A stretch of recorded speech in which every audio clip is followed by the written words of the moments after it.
Bonjour et merci de nous retrouver pour La Foi prise au mot, votre rendez-vous hebdomadaire de réflexion et de formation. L'émission d'aujourd'hui va essayer de répondre à une question toute simple. Faut-il vraiment lire les pères de l'Église ? On connaît bien le nom de certains, Irénée de Lyon, Origène, Augustin, Jean Chrysostome. Quelquefois on découvre celui d'autres, Théodore de Mopsueste, Épiphane de Salamine, Athanase d'Alexandrie. Et surtout on se demande pourquoi des hommes qui ont écrit depuis plus de 1500 ans ont encore quelque chose à nous dire. Or, depuis Vatican II, l'Église encourage ses fidèles à la lecture des pères. Qu'y a-t-il donc dans ces textes ? Ont-ils encore une influence sur la théologie et la pensée d'aujourd'hui ? Faut-il encore les lire ? Pour répondre à ces questions, j'ai invité deux spécialistes de patrologie, donc la doctrine des pères, qui participent à un ouvrage qui vient de paraître chez Bayard, de commencement en commencement, le renouveau patristique dans la théologie contemporaine. Donc, premier invité, le père Joseph Wolinski, bonjour. Bonjour. Vous êtes professeur émérite à l'Institut catholique de Paris. Et Guillaume Badi, bonjour. Alors vous êtes chercheur au CNRS et vous venez de faire paraître au CERF un ouvrage sur les pères qui s'appelle « Pour lire les pères de l'Église ». Alors, donc, l'idée de cette émission, ça va être un peu de dire à nos téléspectateurs pourquoi les pères, donc pourquoi des gens qui ont 1500 ans d'âge ont encore une influence pour nous. Alors, avant de commencer, j'aimerais vous poser une question un peu bête. C'est quoi un père de l'Église ? Comme leur nom l'indique, l'Église les a choisis, les a reconnus comme pères dans leur foi, de même qu'eux ont reçu la foi des apôtres. Ils sont censés l'avoir transmise à leur tour. Et plus particulièrement, pourquoi eux et pas leurs successeurs ? Ce sont des écrivains, des évêques, souvent qui ont vécu au 1er siècle de notre ère jusqu'au 8e siècle, pour faire simple. Pourquoi eux seulement sont appelés pères ? Alors c'est un usage, évidemment, mais c'est aussi une façon de comprendre leur rôle particulier. Ils ont vécu à une époque où le christianisme s'est construit, où la théologie s'est élaborée petit à petit, et où une forme de culture chrétienne également a connu un développement.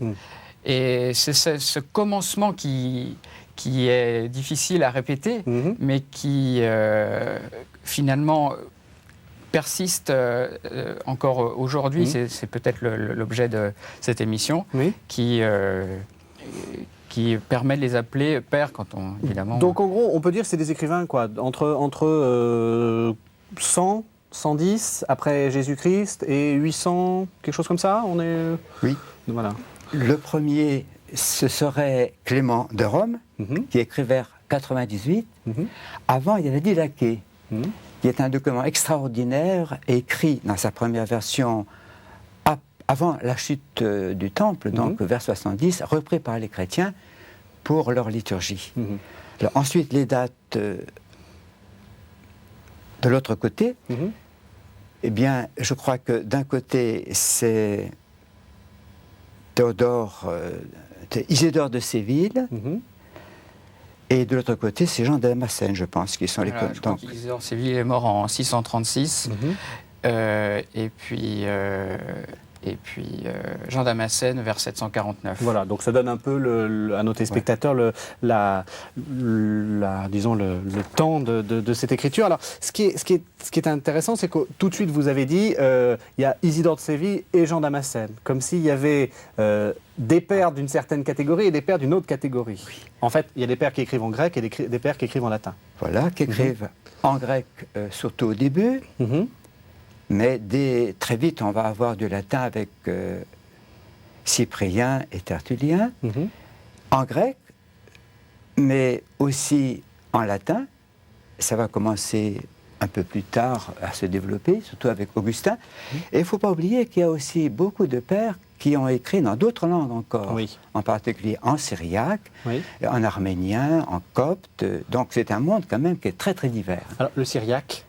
Le syriaque, c'est une langue qui est très proche de l'araméen et qui a son expression surtout à l'est de la Syrie avec Édesse et Donc on est dans l'actuel Irak, à peu près. Enfin, Voilà, c'est des pères qui voilà. écrivaient à peu près dans cette région-là. Alors, qu'est-ce qu'ils écrivent, ces gens-là? Alors, ce sont de grands bavards. Oui. Euh, Surtout Jean Chrysostome, dont vous êtes un des spécialistes, qui nous a laissé des sermons et des sermons et des sermons. Voilà, autant dire qu'on ne peut pas vraiment être spécialiste Oui. d'un auteur pareil, mais effectivement, ils sont les représentants d'une culture de la parole. Autant aujourd'hui, c'est peut-être l'image, à cette époque, c'était la parole. Il faut imaginer que les homélies pouvaient durer 2 heures. Et ça fait des livres entiers aujourd'hui. Leurs homélies étaient très très importantes. C'est vraiment d'abord des prédicateurs. On va peut-être parler d'eux comme des théologiens, mais ce sont d'abord des prédicateurs, des pasteurs attachés de façon viscérale à leurs ouailles. Et puis, évidemment, on a conservé des collections de lettres, on a conservé des traités théologiques, ce qu'on appelle des apologies. Alors effectivement, notamment lorsque le christianisme était persécuté dans les premiers siècles, encore au début du IVe siècle, les chrétiens ont dû se justifier, répondre aux accusations. Donc c'est un genre parmi d'autres. Un autre genre qui fait partie des traités théologiques, c'est les traités anti-hérétiques, c'est-à-dire de polémiques contre les hérétiques ou encore contre d'autres. On a même des dialogues fictifs ou réels, on a des biographies, la vie de saint Antoine par Athanase d'Alexandrie est un chef-d'œuvre du genre. Vous avez des poèmes et par exemple, ceux de Grégoire de Nazianze, qui voulait être l'Homère chrétien, est un excellent exemple de volonté de concurrencer même la culture païenne et profane qu'ils ont eux-mêmes assimilée. Alors, les grands noms, c'est qui? Quels sont les grands... J'en ai cité quelques-uns, un peu en vrac. Qui est le plus grand pour vous? Augustin? Augustin, c'est certainement un très grand en Occident, qui a beaucoup marqué non seulement l'Occident chrétien, mais toute la culture occidentale. Moi, je mettrais aussi du côté de l'Occident, à Lyon, un personnage tout à fait exceptionnel, Irénée de Lyon. Il est né vers 130, il meurt vers 200. Il vient de l'Orient, mais on ne sait pas trop pourquoi il s'installe dans la vallée du Rhône, à Lyon. Et vraiment un théologien extraordinaire pour 2 raisons. D'abord parce qu'il a une vision d'ensemble des choses, et puis en même temps, il est encore très proche de l'écriture. On pourra peut-être expliquer comment leur langage va évoluer, va changer, va devenir de plus en plus technique. Alors que Irénée de Lyon, tout en étant déjà très technique, est encore très près de l'écriture. Et c'est là peut-être, pour reprendre ce qu'a dit Guillaume, je pourrais peut-être faire un petit raccourci très simple sur ce que j'appelle les différentes générations des pères de l'Église. Oui. Alors, au point de départ, c'est tout simple. Ils ont à transmettre quelque chose de simple, sur quoi peut-être on reviendra. Et ils le font, c'est une première génération, une première vague, ils le font entre eux. Un discours ad intra. Dites-nous de quoi il s'agit, qu'est-ce qu'ils veulent transmettre? Alors, je veux dire en un mot, le Christ sauveur, que le Père a envoyé au monde. Et cela, qui tourne autour du mystère pascal, la mort, la résurrection du Christ pour nous, dans un premier temps, ça se fait ad intra, à l'intérieur, entre nous, entre les chrétiens. Et ça, c'est très intéressant parce que pendant très longtemps, on a négligé ça. Mais cette première génération, qui est presque contemporaine des apôtres, elle est de culture juive pour beaucoup, et elle va utiliser des expressions, des figures, des mots juifs, de l'Ancien Testament, de la culture juive, pour dire le Christ. Mais très vite, deuxième génération, ad extra. Car il y a les païens, et aussi des juifs qui sont un petit peu en opposition. Donc c'est ce que vous appelez les apologistes. Deuxième génération, encore au IIe siècle, avec par exemple Justin ou d'autres, qui eux essayent de présenter le Christ à des païens. Avec ce problème, on dit qu'il est Dieu, on adore le Christ, il n'y a qu'un seul Dieu. Problème, il faut expliquer ça. Et de même les Juifs, le Dieu unique, ça c'est le fondement de la foi de l'Ancien Testament des Juifs. Alors comment vous vous osez adorer un autre que le Dieu unique et adorer en plus un homme. Alors là, vraiment, ça demande un petit peu les convenances. Oui. Troisième génération, encore au IIe siècle, hein, toujours, c'est avec Irénée. C'est que les problèmes se posent non seulement avec ceux d'extérieur, d'extra, mais à l'intérieur. Il y a des chrétiens qui ont une très bonne culture, qui connaissent bien la philosophie du temps, qui lancent quelque chose d'assez important. Ils veulent essayer de présenter cette foi aux gens cultivés de l'époque. Ils le font d'une façon merveilleuse, avec des intuitions que je crois toujours valables, mais avec un petit... Enfin, ils s'adaptent trop. Et un dérapage, et les premières hérésies. Il faudra peut-être en reparler. Et Irénée va le premier aborder cette question des hérésies. En disant, donc là, on est allé un peu loin. Un peu loin. On est un peu faux. Enfin, un peu faux, oui. et il faut recadrer les choses. Oui. Et nous sommes toujours au IIe siècle. Après arrivera encore une autre génération, le IIIe siècle, où va commencer une théologie que j'appelle savante. Et qui a comme représentant, je pense, Tertullien, Origène, pour en reparler, et tout cela occupe le IIIe siècle, avec un problème assez précis qui se pose à ces intellectuels, et ça va donner, à la fin du IIIe ou du IVe siècle, un moment très important, une grosse hérésie, qu'on appelle l'arianisme, et qui va déboucher sur le premier concile œcuménique, le concile de Nicée en 325. Mais ça, peut-être qu'on en reparlera plus tard. Oh non, parlons-en, parce que vous êtes en train de faire une périodisation. L'arianisme, c'est quoi? Je vais le demander à Guillaume, peut-être que... Alors, l'arianisme tire son nom du prêtre d'Alexandrie, de la paroisse de Baucalis, qui s'appelle Arius. Arios était un homme très convaincu de défendre l'orthodoxie. Il luttait en fait contre une vision qui était sans doute hérétique aussi, c'est-à-dire la vision d'une confusion entre le Père et le Fils. Et une confusion qui était entretenue par l'emploi par certains d'un mot qui est homoousios, c'est-à-dire consubstantiel. Le Fils serait de même nature que le Père. Pour Arius, c'est une sorte de sacrilège. Et il est convaincu de défendre la divinité en la préservant de ce genre de mélange de nature. Donc en gros, le Fils, pour Arius, n'est pas de nature que le Père, de même nature que le Père, et donc il n'est pas vraiment Dieu. Voilà, ou il ne participe pas complètement à la vie divine. C'est une sorte d'être intermédiaire. C'est un sous-dieu. Voilà, on peut simplifier comme ça. Et il a eu beaucoup d'échos en Égypte d'abord, mais ensuite dans le reste du bassin méditerranéen, surtout en Orient. L'Occident est resté relativement indifférent à cette polémique. Et il avait l'art d'inventer des chansons. Alors il est devenu très populaire parce que c'était des chansons qui en plus étaient récitées par corps de métier. Quand on était boulanger, alors voilà, on pouvait dire que le fils n'existait pas avant le père, etc. On pouvait chanter des tas de choses, des formules théologiques. Oui. Grégoire de Nice s'en plaint. Grégoire de Nice, c'est un cappadocien, s'en plaint quand il dit que quand il veut acheter son pain, on lui répond que le fils n'est pas égal au père. Voilà. Et ainsi de suite, dans la vie de tous les jours.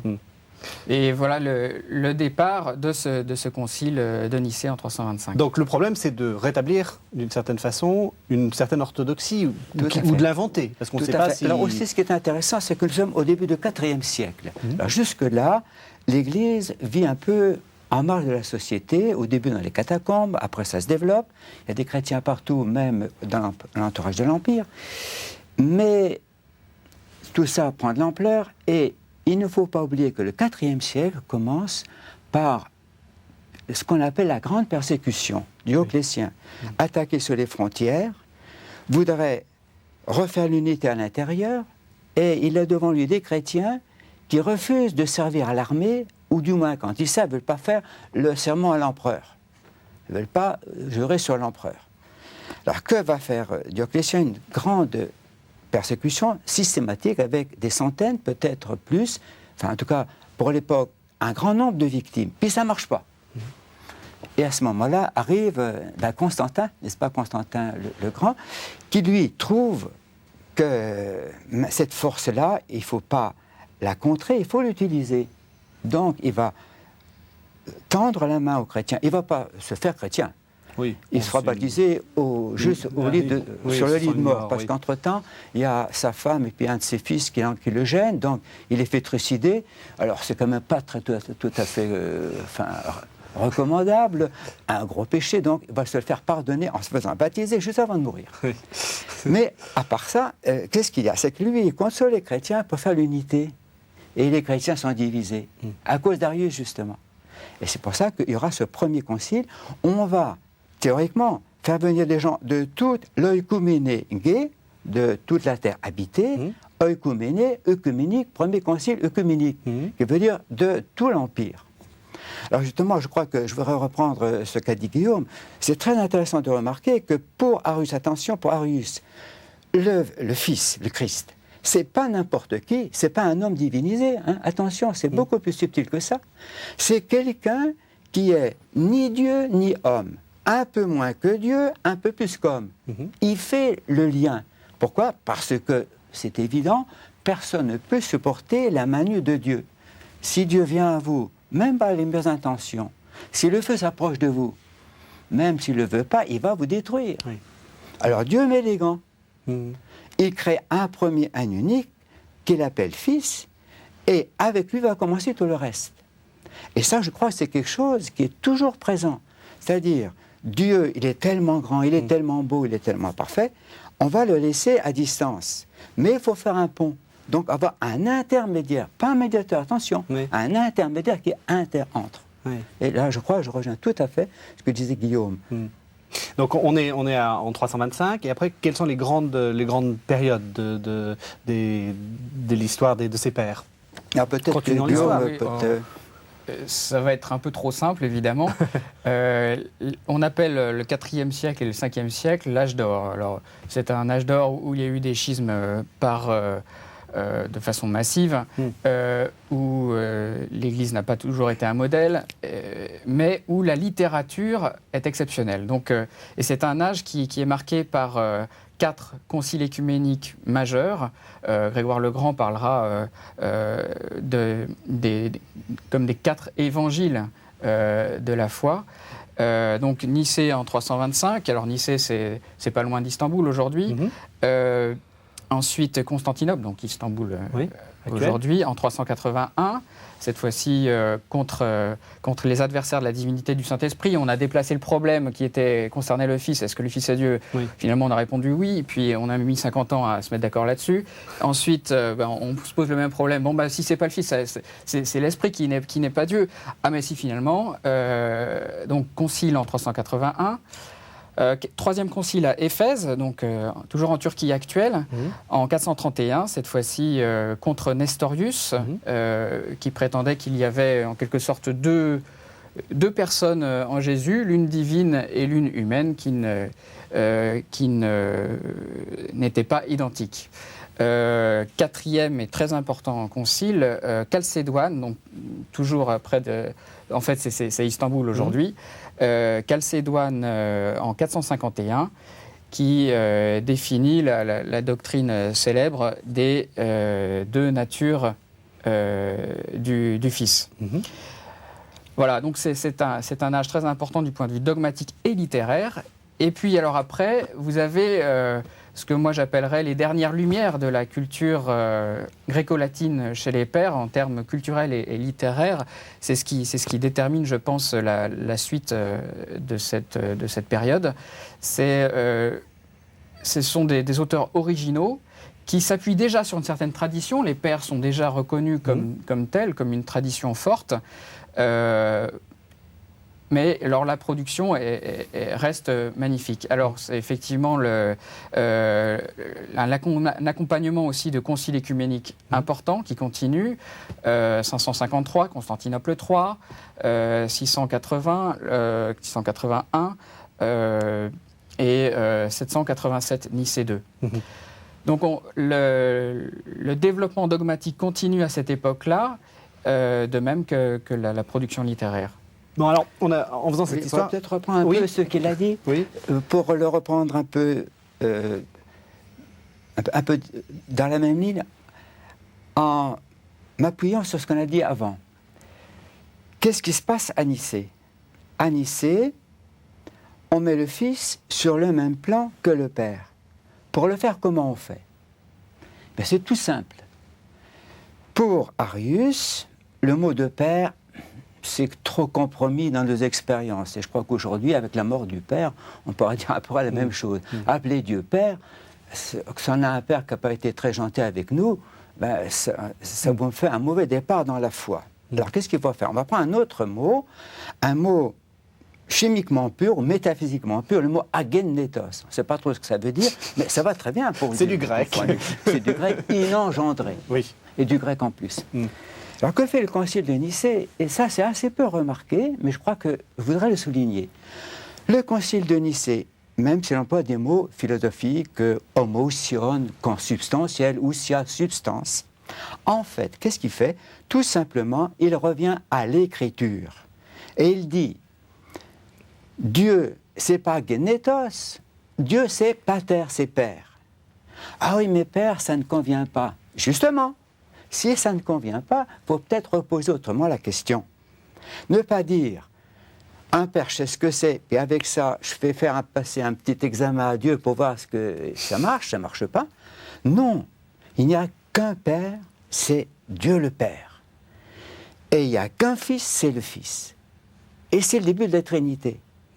Seulement, ils sont tellement polarisés sur Père-Fils qu'ils ont oublié le Saint-Esprit. Et le Saint-Esprit, on ne peut pas le faire passer par pertes et profits. Simplement, pourquoi? Parce que dès le début, on baptise au nom du Père et du Fils et du Saint-Esprit. Et dans le Credo de Nicée, il y a beaucoup de choses sur le Père, beaucoup sur le Fils. Le Saint-Esprit est que dans l'Esprit Saint. C'est peu, mais c'est beaucoup, parce qu'il y a quand même 3 éléments. À Constantinople, comme l'a dit Guillaume, on va compléter. On a parlé du Fils et aussi du Saint-Esprit, parce que quand il n'y avait plus de Père pour faire l'intermédiaire, ah oui, mais il y avait le Saint-Esprit. Alors certains ont utilisé le Saint-Esprit pour faire l'intermédiaire, qui n'est ni Dieu ni créature entre les deux. Non, ça ne marche pas. Le Saint-Esprit est vraiment aussi du côté du Père et du Fils. Et à partir de ce moment-là, on commence à parler de Trinité, trias, Trinité, qui jusqu'à maintenant était très très peu employé. Ça commence à partir de 360 avec Athanase. Et finalement, en 50 ans, on a à peu près réglé la question trinitaire. Vous voyez ce que je veux dire? On est d'accord là-dessus. Et les Cappadociens vont en parler beaucoup. Par contre, à propos du Fils, ça va être beaucoup plus compliqué, il faudra plusieurs siècles. Et pourquoi? Alors je le dis en une phrase, c'est que avant Nicée, il y avait entre le Père et le Fils une différence. Le Père, c'était la transcendance, l'au-delà, le grand mystère. Et le Fils, c'était celui qui venait à nous. C'était celui qui était le visage du Père. C'était celui qui était capable, c'était la parole qui nous était adressée. Et il était Dieu, il était depuis toujours en Dieu, comme verbe, mais il n'était pas en tout égal à Dieu.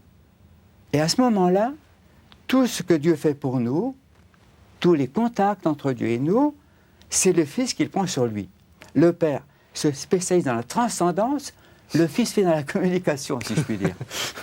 Seulement, après Nicée, ça se complique. Parce qu'après Nicée, le Fils, il est tout autant transcendant que le Père. Alors tout recommence. Alors qu'est-ce qu'on va faire? Eh bien, on va dire, vous voyez, dans le Christ, il y en avait 2. Il y avait l'homme né de Marie, et puis le Fils. Alors le Fils, il habite dans l'homme comme dans un temple. Mais en fait, celui qui prend les coups, c'est l'homme. Et le Fils qui est dedans, lui, il prend ça sur lui. Mais simplement parce qu'il se l'attribue de l'extérieur. Et ce qu'on va dire à Saint Nestorius, n'est-ce pas?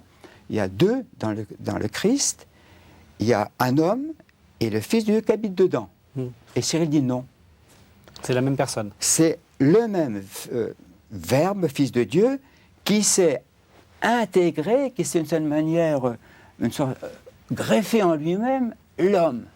Ça fait que c'est un seul être une hypostase. Hypostase, ça veut dire la chose concrète. Ça, c'est une hypostase qui est sous les réalités.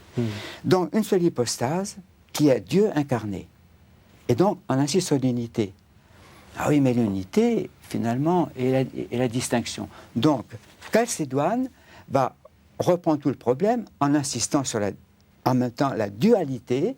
Il n'y a qu'un seul Christ, mais il est vrai Dieu et vrai homme. Un « et » qui unit deux dans une unité, dans ce qu'on appelle l'être concret, l'hypostase.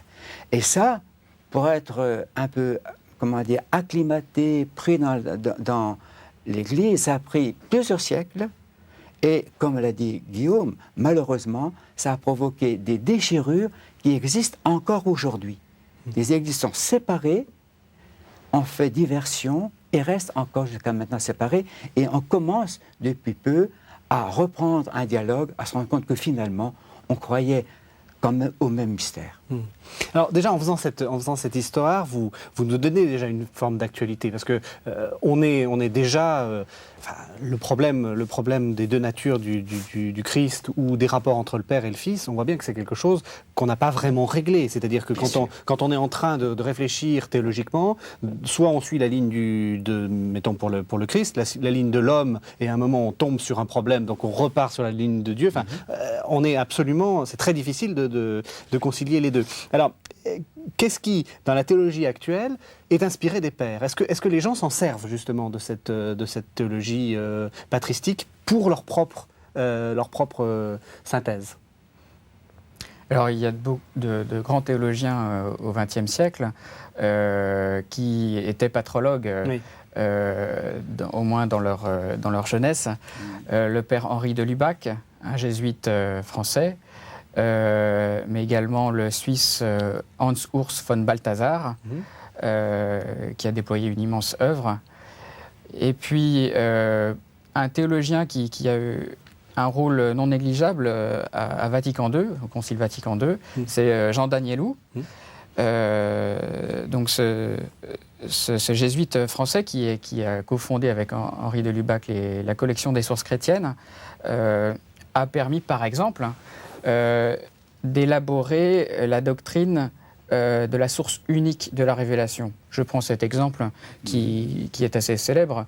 Depuis des siècles, les catholiques et les protestants se battaient sur la primordialité ou des Écritures ou de la tradition. Entendez par la tradition du magistère venu des pères et transmise petit à petit par l'Église catholique. Cette question-là, qui n'était pas encore résolue à Vatican I, en 1870, a trouvé, grâce au Père, quelque chose de relativement simple. On parlait des sources de la révélation, en se demandant si c'était d'abord l'Écriture ou d'abord la tradition.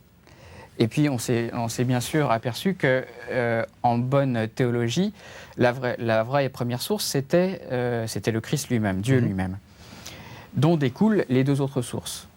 Donc c'est un exemple important, me semble-t-il, d'influence des pères. De même qu'il y a eu un renouveau biblique, un renouveau liturgique, il y a eu un renouveau patristique qui a accompagné un renouveau théologique à Vatican II. Et les pères également, me semble-t-il, et notre collègue Yves-Marie Blanchard en parle précisément dans le livre, permettent de revenir, de faire une théologie qui soit plus directement inspirée de la Bible. Concrètement, ça veut dire quoi ? Ça veut dire qu'on lit plus la Bible ? Les pères de l'Église lisaient mieux la Bible ou plus la Bible que nous pour élaborer leur théologie ? Oui, c'est-à-dire qu'ils avaient à peine à la lire pour penser à elle. Ils ne pensaient que par elle. Leur pensée était complètement informée par ces livres qu'ils connaissaient souvent par cœur. Bien sûr, on a toujours fait la théologie avec la Bible. Mais il est très différent d'élaborer un système en se disant « Bon, alors maintenant, Bernard Sesboué en parle de façon assez comique dans sa contribution. Voilà, maintenant j'ai fait mon système, je vais aller trouver les preuves dans les Écritures et chez les saints-pères. Voilà, j'ai quasiment fait l'essentiel du travail, le reste c'est annexe. » Oui. Voilà. Si on se sert des Écritures, notamment, simplement comme caution ou comme prétexte à un système personnel, il va de soi que la théologie est très différente d'une théologie qui part des Écritures et qui s'en inspire tout au long de son développement. Oui, là, je voudrais insister sur un personnage que Guillaume connaît bien, c'est Adolf von Harnack. C'est que, en fait, au terme d'une longue histoire, la théologie, au moins en Église catholique, s'était cristallisée dans un certain nombre de dogmes. Alors, le cours de dogmatique, j'expose les dogmes, d'abord pour eux-mêmes, et ensuite, je vais les saupoudrer de quelques citations d'Écriture ou de pères de l'Église. Alors, qu'est-ce qui s'est passé avec Harnack, avec les sciences contemporaines, modernes? C'est là, je crois que on peut déjà jeter un coup d'œil vers la Sorbonne. Hein. Oui. Donc, oui, Harnack, juste pour préciser, c'est un Allemand des années, il meurt en 1930, je crois. Oui, c'est ça. En gros, il est actif à partir de 1880. Voilà, en Allemagne, et c'est quelqu'un qui est un protestant dans la ligne de Risle, et qui veut revenir aux sources, et qui en particulier est en lutte contre tout ce qui est institution, autorité, tout ça. Il n'y a pas de cardinaux dans la Bible, il n'y a pas de chanoines, ni de règles, il n'y a pas de cour romaine. Donc il veut montrer que l'Église catholique est tout à fait en dehors de la plaque. Il veut revenir aux sources, mais de manière scientifique. Et il va lancer une édition formidable de textes qui sont édités pour la première fois sur des manuscrits regardés, édités, comparés de manière scientifique. Alors, du côté catholique, c'est un petit peu la panique, hein, parce que tout ce qu'on a jusqu'à maintenant n'est plus valable. Et on a mis un peu de temps à s'en mettre. C'est la grande crise du modernisme, n'est-ce pas? C'est qu'on avait l'impression, ou bien la foi, ou bien la science. Les deux sont incompatibles. Encore une fois, il n'y a pas le mot Trinité dans l'Écriture, dans la Bible. Le mot trias n'apparaît qu'au IVe siècle. Et c'est là que s'est passé un phénomène formidable. On a mis beaucoup de temps à surmonter cela. Et ce que a dit Guillaume, justement, c'est exactement ça, revenir au Christ. Il n'y a pas deux sources, il y a une source, mais ce n'est pas ou tradition ou écriture, c'est le Christ qui a parlé, les apôtres ont transmis la parole, et c'est après seulement qu'on a mis par écrit. Avant l'écrit, il y a ceux qui ont parlé, et avant ceux qui ont parlé, il y a celui qui a parlé, qui est mort et qui est ressuscité. Pour ça, c'est important ce qu'a dit Guillaume. Et à ce moment-là, on était obligé de recommencer tout à partir du point de départ. Et là, je voudrais simplement citer un texte d'un père de l'Église, un père merveilleux, Ignace d'Antioche. On ne connaît pas beaucoup, mais bon, il est d'Antioche, et puis il est emmené prisonnier pour mourir à Rome, victime des bêtes. Et en cours de route, eh bien, les chrétiens viennent le voir, l'encourager, et il leur répond par des lettres, n'est-ce pas? Et quand il écrit aux Romains, eh bien, il parle un petit peu de toute son expérience. Et voilà ce qu'il dit. J'en ai entendu qui disait, si je ne trouve pas dans les archives, je ne le crois pas dans l'Évangile. Les archives, c'est l'Ancien Testament, le texte écrit. Et quand je leur disais, c'est écrit, ils me répondaient, hé, c'est là la question. Et il continue, pour moi, mes archives, c'est Jésus-Christ. Mes archives inviolables, c'est sa croix, sa mort, sa résurrection et la foi qui vient de lui. Voyez.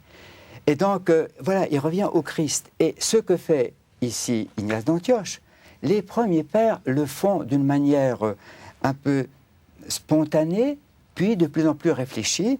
Et en particulier, tout à l'heure, on a parlé des grands sermons, des grandes discussions, c'est vrai, mais il y a aussi une chose qu'ils font, ils préparent les chrétiens au baptême, et des chrétiens adultes, à qui ils doivent expliquer leur foi. Mais qu'est-ce qu'ils expliquent? Ils expliquent Jésus-Christ. Ils partent de Jésus-Christ. Et voyez, ce qu'on a été obligé de faire à cause de Harnack, Eh bien, finalement, ça s'est révélé extrêmement vivifiant pour toute la pensée. Je crois qu'aujourd'hui, la théologie en profite. Vous voulez dire qu'en fait, le Concile a à la fois réconcilié les pères avec la modernité, mais a aussi réconcilié la modernité avec une certaine forme de tradition biblique. Enfin, il y a ce double mouvement. Tout à fait, un double mouvement. On se rend compte que la parole et la compréhension de la parole, ça évolue. On prend de plus en plus en compte l'historicité de la foi, de la vie des chrétiens, l'influence aussi des milieux sur la foi, mais en même temps, on se rend compte aussi que la foi réagit sur les populations, les civilisations dans lesquelles elle s'inscrit, comme principe de vie. Et alors dans ce mouvement, Guillaume, là, vous avez parlé de Lubac, de Balthazar. C'est eux qui ont eu ce rôle-là. Qu'est-ce qui s'est passé? C'est les sources chrétiennes dont vous êtes vous travaillez aux sources chrétiennes. Oui. Vous êtes l'héritier de tout ça. J'essaye. Le rôle des sources chrétiennes en tant que tel, peut-être plus symbolique que réel. Malgré tout, ils ont eu les honneurs d'être brocardés, donc les auteurs comme Danielou et les responsables des sources chrétiennes, ils ont été brocardés comme une nouvelle théologie. C'est-à-dire nouvelle dans le sens qui ne s'appuie pas sur la tradition catholique. Oui. Et qui ne répète pas les dogmes, tout ça. Voilà. À l'époque, c'était ça, la tradition. N'est-ce pas? Oui. Et évidemment, ce n'était pas un mouvement coordonné, ça n'était pas une seule théologie avec ses propres dogmes. C'était simplement la constatation qu'il n'y a pas qu'Augustin parmi la tradition. Augustin, que les protestants et les catholiques s'arrachent et qui a dominé de façon magistrale toute la théologie occidentale. Je simplifie. En gros, il n'y a pas que de la théologie dans la tradition de l'Église, il n'y a pas qu'Augustin, il y a des Grecs, des spirituels qui font de la théologie tout en étant spirituels, qui sont dans la Bible tout en étant dans la théologie, qui sont des pasteurs tout en étant des spéculateurs. Et voilà, c'est une constatation. Il y a une diversité qui empêche un exclusivisme, par exemple, des manuels néoscolastiques. Et c'est, à mon avis, l'apport le plus important des sources chrétiennes, avec le fait qu'il y a une traduction. Il y a une traduction en français moderne. Ça peut être un détail éditorial. En fait, ça permet de mettre à la disposition de beaucoup des textes jusque-là quasiment inconnus, et dont le premier, donc La vie de Moïse, préparé par Jean Danielou, La vie de Moïse par Grégoire de Nysse, donc ça n'est ni Nicée ni Nice en France, c'est Nice en Cappadoce, NY2SE. Ce Grégoire de Nysse a une idée extraordinaire. Et alors, pour le coup, il est carrément moderne. Dans toute l'Antiquité, ce qui était infini était censé être mauvais. C'est-à-dire que la perfection est forcément finie. Avec Grégoire de Nysse, c'est l'inverse. La finitude marque la limite. Et l'infini ne se confond pas forcément avec l'indéfini, quelque chose de très flou, mais d'abord comme quelque chose de dynamique.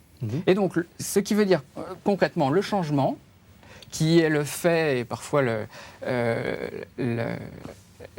l'intime détresse de chaque existence, n'est pas forcément quelque chose de négatif, mais peut être quelque chose de positif. Le changement vers le mieux. Et finalement, ce changement dans le temps lui-même est une chance pour l'homme d'aller vers le mieux. Donc il invente l'idée de progrès. Voilà. Et donc le choix, me semble-t-il, de ce premier volume par Jean Danielou et ses collègues n'est pas innocent. Et il a de fait, encore aujourd'hui, un effet sur des lecteurs.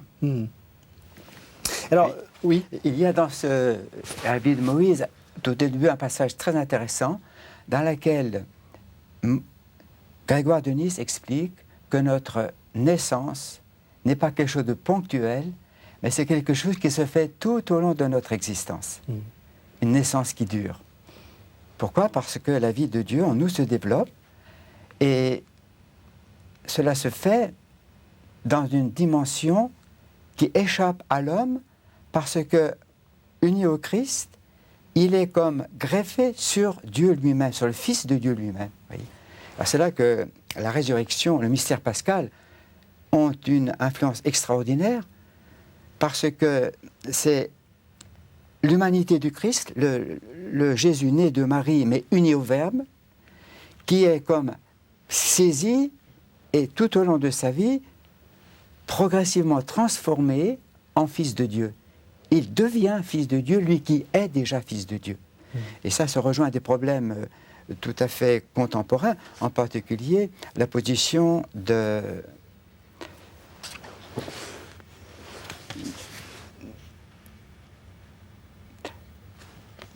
Le nom vous échappe, visiblement. Oui, c'est un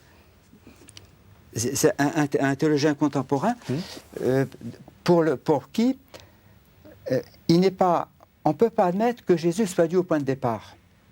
Il faut qu'il devienne Dieu. Et il s'appuie sur un théologien protestant allemand. Je voudrais quand même citer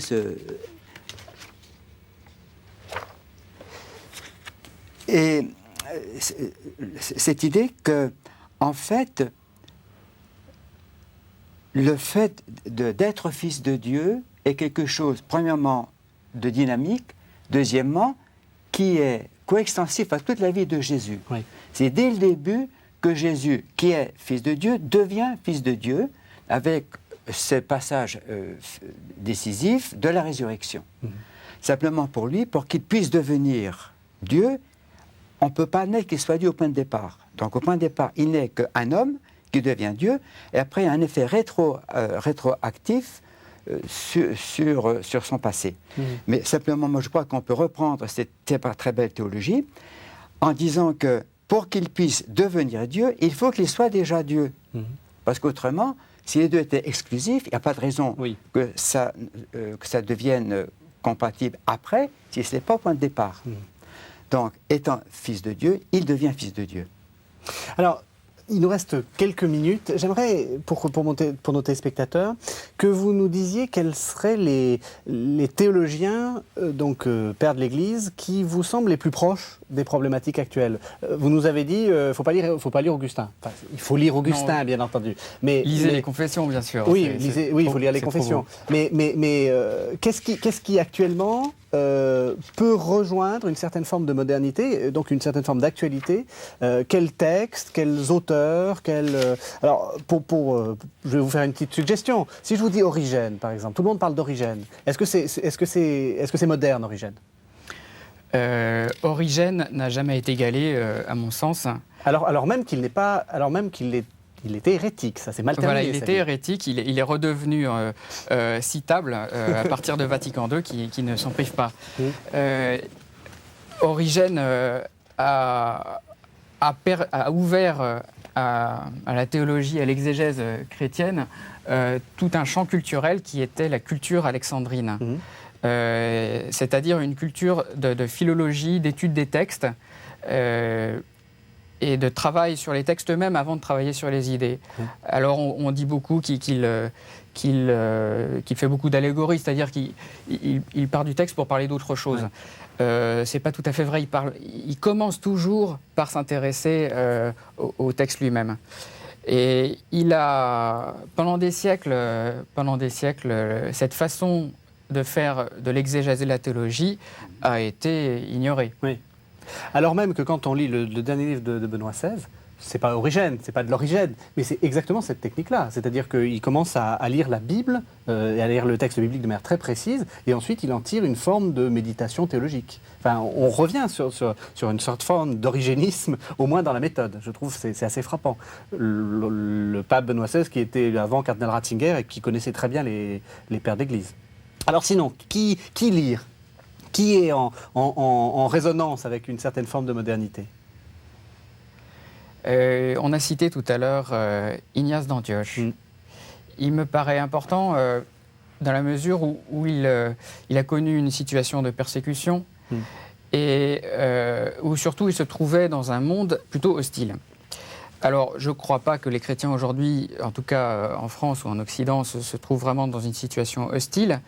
Mais en tout cas, le problème de la confrontation avec une autre culture, avec une société qui n'est pas christianisée, n'est pas complètement indifférent à ce qui se passe aujourd'hui.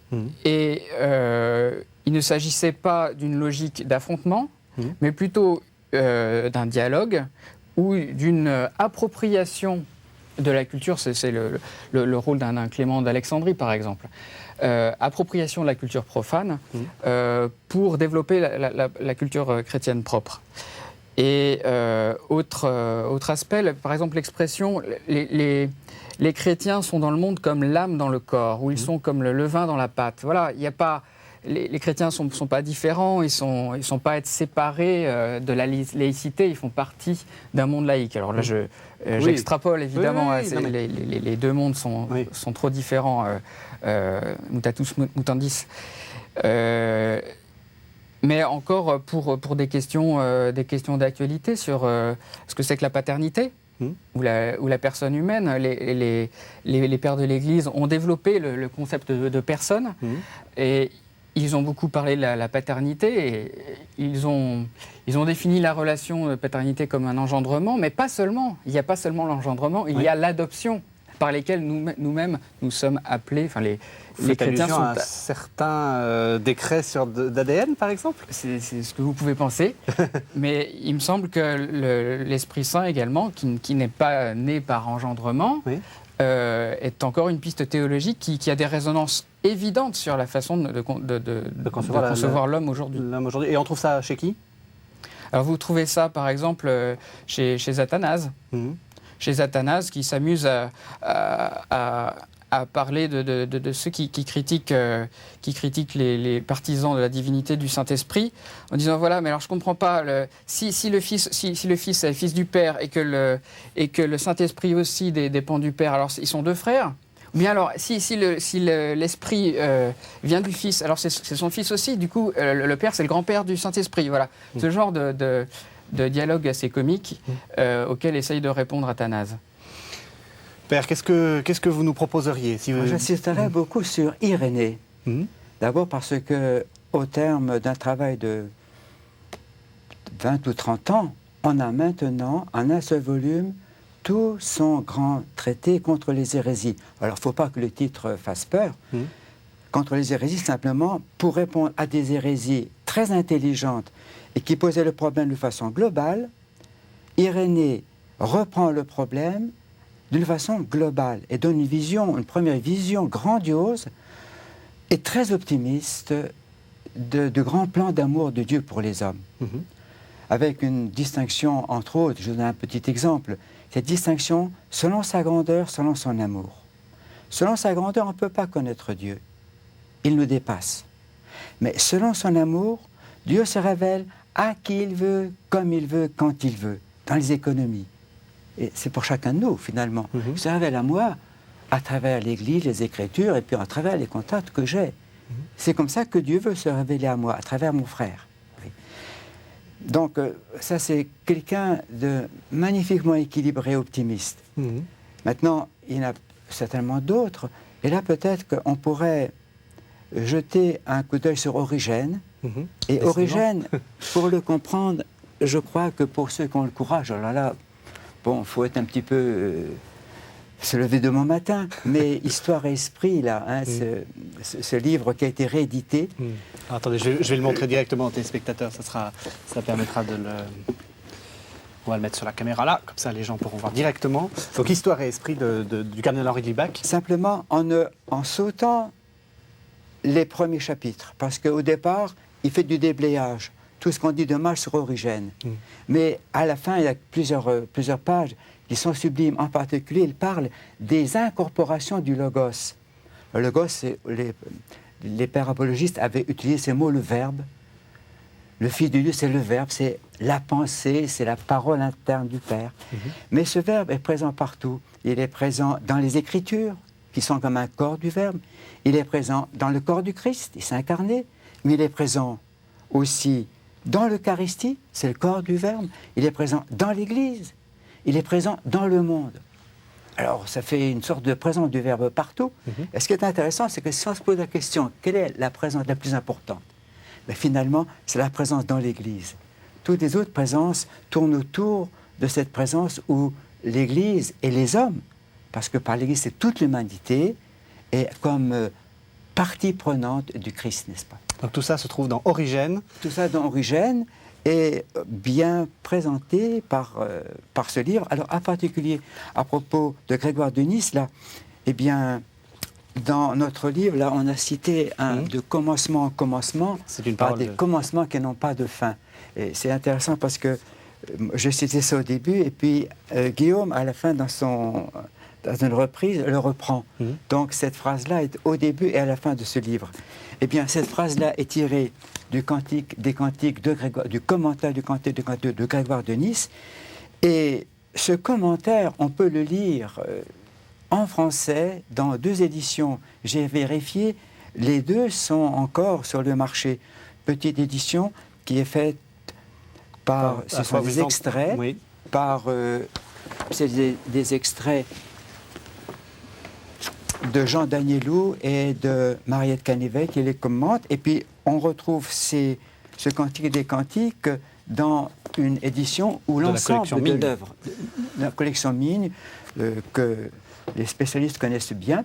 Alors, évidemment, ceci ne donne pas de réponse immédiate à nos questions, mais crée un esprit.